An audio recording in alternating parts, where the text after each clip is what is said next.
Olá, boa noite. Quinta-feira, 5 de fevereiro. O Notícias Tocantins começa agora, ao vivo, com informações de Palmas, do interior do estado, para você. Na hora do café, na hora da janta, chama todo mundo, reúne a família na sala, fique com a gente. O jornal vai até às 7h45 da noite, ao vivo, e vai te manter informado. Olha, um bebê de apenas 4 dias de nascido se engasgou. A mãe viveu segundos de tensão. Uma ligação ao corpo de bombeiros fez a criança nascer de novo. O Corpo de Bombeiros Militares aqui da cidade de Gurupi receberam um chamado que é considerado comum. O militar que atendeu o chamado repassou então a orientação à mãe do bebê enquanto uma equipe se deslocava. E estas informações repassadas à mãe do bebê foram de extrema importância para salvar uma vida. A respeito deste assunto, eu converso com o Sargento Noleto, aqui do Corpo de Bombeiros Militares. Sargento, é uma manobra considerada simples, mas é preciso alguns critérios para saber executá-la. Sim, essa manobra de desobstrução, quando você se depara com uma vítima, seja ela um bebê ou um adulto engasgado, você sabendo fazer a manobra é considerada uma manobra fácil, né, de grande sucesso no caso da desobstrução.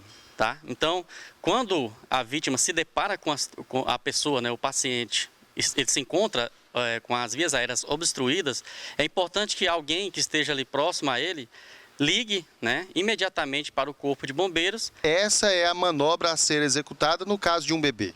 Isso, é de extrema importância, como eu falei, sempre lançar a mão do número de Corpo de Bombeiros, 193, porque o atendente ele irá passar as informações necessárias. Então, o que ele vai orientar? Vai orientar que a pessoa que está com o bebê ali realize, né, a tapotagem, que é aquele primeiro movimento, aquele tapinha nas costas, e em seguida realize esse movimento no peito ali da criança, fazendo as compressões firmes e contínuas para que possa realizar a desobstrução no caso do bebê consciente.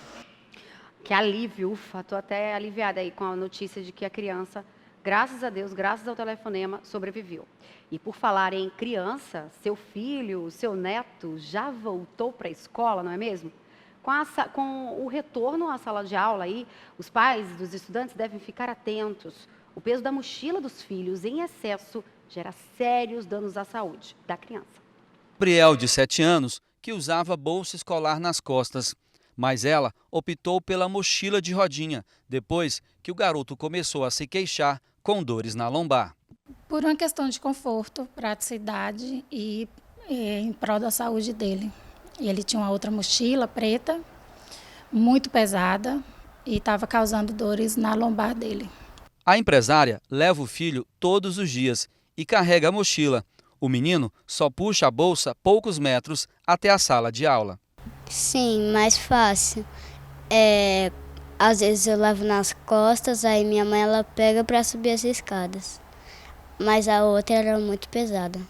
Realmente seria difícil, Gabriel, carregar a mochila nas costas porque ela está muito pesada. Para você ter uma noção, abrindo aqui a mochila, tem 1, 2, 3, 4, 5, 6, que eu contei aqui, né? Cerca de 6 cadernos. Aqui tem 3, 4, 5, 6 e ainda o Gabriel me contou que aqui na frente também acaba levando mais coisas. Tem aqui, essa pochete, tem também outro livro, é muita coisa. Imagine todo esse peso nas costas, prejudicando aí a coluna do Gabriel. E além de tudo isso, também tem esses outros livros que ainda não estavam na bolsa, mas também que são necessários para que o Gabriel possa estudar. Agora sim, sem nada, a mochila poderia ir nas costas por conta que ficou mais leve. Mas com todo esse peso, o melhor é não arriscar. Nesses casos, o ideal seria usar a mochila com o peso correto, que é calculado em relação ao peso da criança. O ortopedista Lendel do Vale alerta os pais, já que a coluna dos menores está em desenvolvimento. A criança está com a coluna em desenvolvimento. Então, como ela está com a criança com desenvolvimento do peso desenvolvimento da coluna em si, da coluna vertebral. Então, a questão é que você deve tomar cuidado para não gerar sequelas em relação ao futuro, né? Um desgaste precoce de disco, algo do tipo. Ou então até mesmo vícios de postura, que é muito ruim assim, para o desenvolvimento da criança. O Lendel contou ainda que entre as consequências de usar mochila pesada está o desgaste dos discos da coluna. Além do que causa uma hiperflexão da coluna, o que sobrecarrega também os discos na região anterior, o que pode gerar aí um desgaste precoce, uma sequela, né, da lesão dos discos. O médico disse que o tratamento de uma criança com problemas na coluna é mais delicado. Quando você pensa em uma lesão numa coluna de uma criança, é mais difícil de tratar. E além do que, vão pensar que ela vai ter uma vida inteira ainda pela frente para poder utilizar, né, o corpo em si. Então, com certeza vai ter aí uma questão de um problema muito maior do que num adulto. Tem que cuidar mesmo. Olha, os estudantes já estão na escola, como a gente falou agora há pouco, mas é importante os pais estarem atentos com o cartão de vacinação para evitar uma doença que até pouco tempo virou surto no Brasil por conta justamente da falta de prevenção, o sarampo. E o Notícias Tocantins já antecipa essa informação aos pais. A terceira etapa da campanha começa na próxima semana. Crianças e adolescentes fazem parte do público-alvo. O dia D de vacinação contra o sarampo desta etapa de 2020 está marcado para acontecer no dia 15 de fevereiro. Os 10 centros de saúde estarão direcionados exclusivamente para a atualização da caderneta de vacinação. Para falar um pouquinho mais sobre esse assunto, eu estou aqui com a Elaine Katvinskel, que é gerente da Central de Vacinas de Palmas. Elaine, essa é a primeira etapa de 2020. Isso.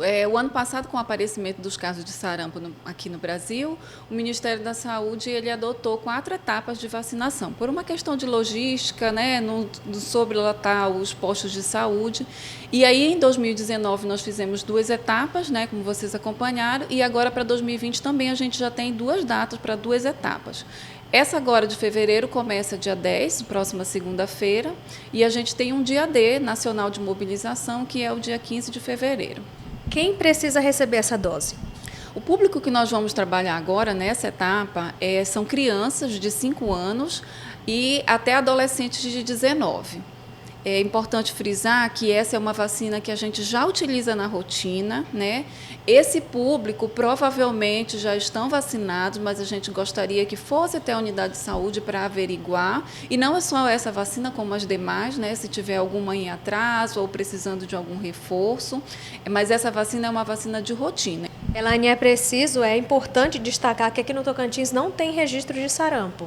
Sim, aqui no estado do Tocantins a gente não tem registro do caso de sarampo, mas os casos de sarampo ainda estão acontecendo no Brasil e por isso a gente não deve baixar a guarda, né? Temos que vacinar, buscar os faltosos, buscar as pessoas que estão suscetíveis para que a gente não tenha que notificar nenhum caso aqui. Elaine, muito obrigada pelas informações. Então você aí que está precisando tomar uma dose da vacina contra sarampo, dia 15 é o dia D de vacinação, mas ao longo de fevereiro os postos de saúde estarão aí disponíveis para você receber essa dose. É isso aí. Bom, agora a gente vai falar aí sobre a Polícia Civil prendeu 2 suspeitos acusados de terem participado de um crime que aconteceu na Praça dos Girassóis no ano passado. 3 pessoas estão aqui na Delegacia de Polícia Civil, 2 suspeitos de participação no crime e a terceira pessoa também veio para prestar esclarecimentos. Eu estou com o delegado Guido Camilo, aqui da Delegacia de Homicídios. Delegado, essas pessoas já foram ouvidas? Estão sendo ouvidas, né? 2 são presos e o outro vai ser ouvido como testemunha. Qual a informação da polícia da participação desses 2 que estão sendo ouvidos? Bom, eles tiveram participação naquele crime que ocorreu no aniversário, né, de 31 anos do estado do Tocantins, lá em frente à Assembleia. Como que a polícia teve acesso a esses 2 homens? Bom, nós pesquisamos as redes sociais, né, para chegar na qualificação deles e através das imagens também do circuito interno, né, das câmeras de segurança lá do local. O senhor teve acesso já a esse depoimento? Eles negam o crime? O que eles já falaram? Bom, eles assumiram a autoria, tá? E nós estamos em busca aí de mais um. Essa outra pessoa que veio para prestar esclarecimentos, teria alguma participação? Nós vamos ver isso agora.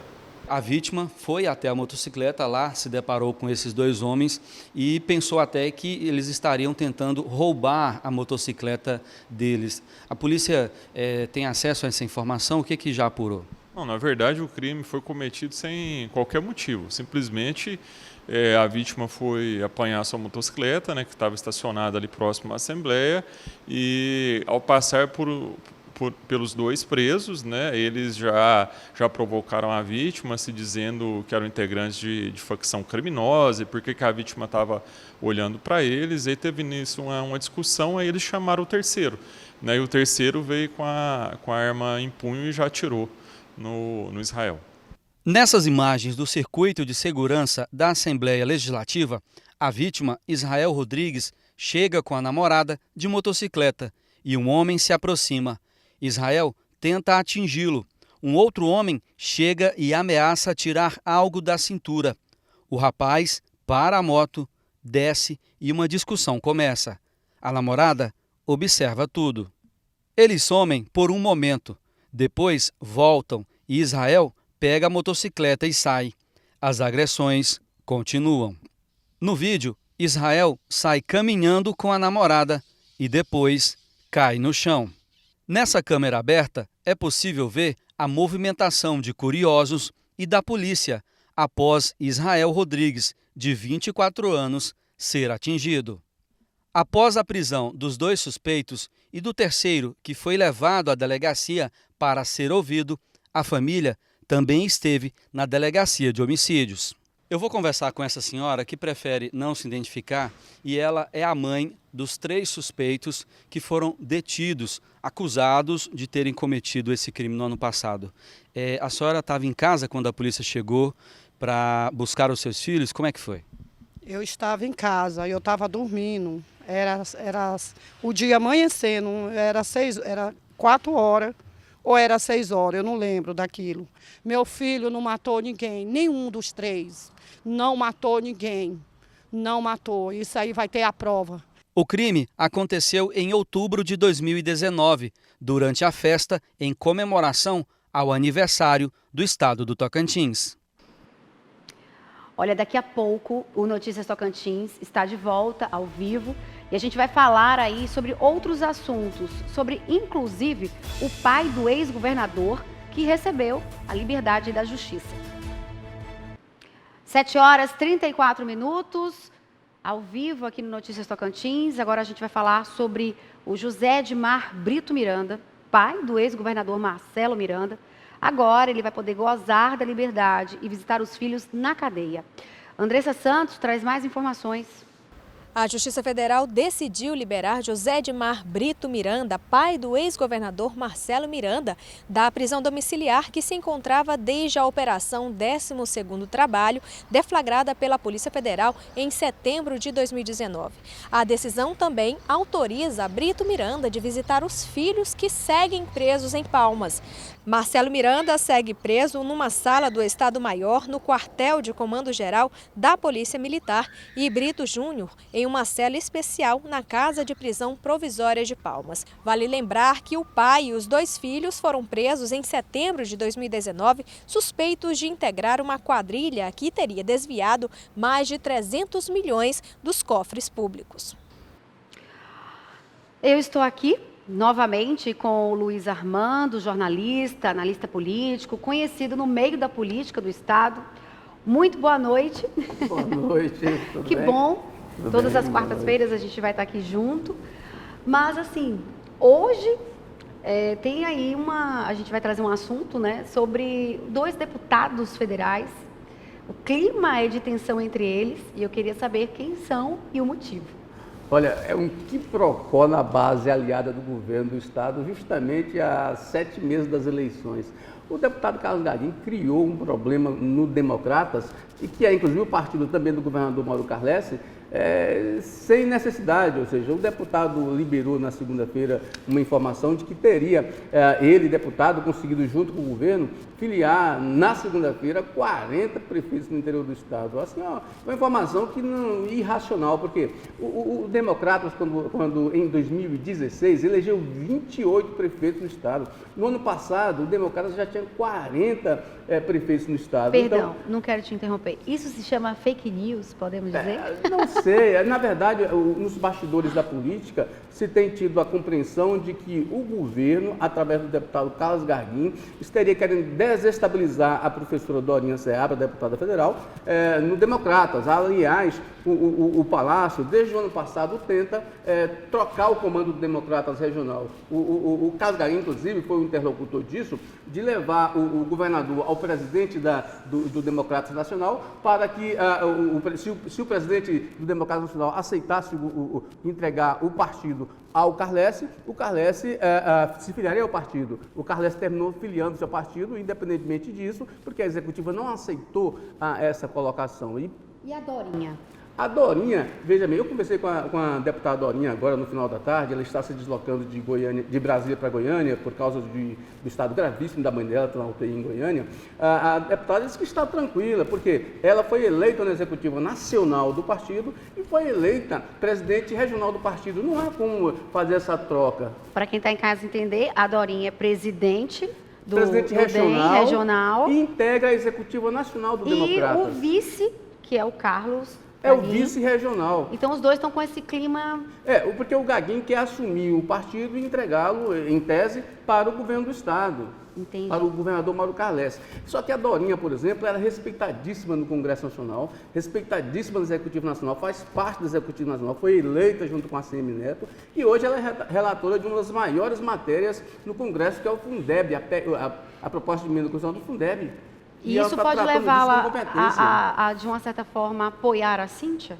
Olha, veja bem, a Dorinha foi o Partido Democratas com a Dorinha foi o primeiro partido a dar apoio a Carlesse na eleição suplementar. E também o primeiro partido a dar apoio a Carlesse nas eleições gerais, entregando-lhe fundo eleitoral, tempo de propaganda eleitoral. E não tem nenhum secretário no governo. Então, a Dorinha pode, a partir disso, ver no governo uma traição e definitivamente decidir-se por apoiar, para os Democratas apoiar a Cíntia Ribeiro. Agora a gente vai falar sobre que hoje, né, a Câmara dos Vereadores, a Câmara Municipal dos Vereadores de Palmas, todos depois de um recesso, voltaram aí aos trabalhos. Esse ano, como é que fica aqui a Câmara? Assim, o cidadão tocantinense, os vereadores vão trabalhar mais ou vão discutir mais? O clima vai ser mais tenso? Rapidinho para a gente. Olha, veja bem, vai ser só política mesmo, veja, porque esse ano a eleição na Câmara, são 19 vereadores na Câmara, vai ser cada um por si, 2 por todos. Na eleição passada, não tem coligação esse ano. Na eleição passada, foram eleitos 7 vereadores por sobras, 12 por quociente, tudo dependendo de coligações partidárias. Ou seja, cada um por si, um. Deus por todos e o povo, e menos projetos e mais brigas. Evidentemente. É isso. Bom, daqui a pouquinho, no próximo bloco, viu? A gente está de volta ao vivo e a gente vai trazer mais informações para você. Não saia daí, tá?